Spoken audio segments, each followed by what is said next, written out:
Farin cikin amarya yau an ɗora aure, Abubakar ango Latifa amarya. Farin ciki amarya yau an ɗaura aure, Abubakar ango Latifa amarya.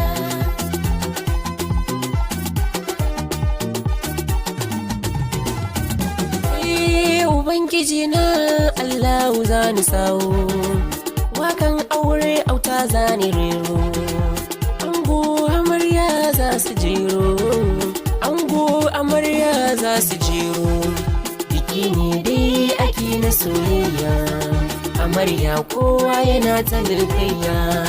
Da farko dai kun kulla soyayya, malamai sun ɗora soyayya.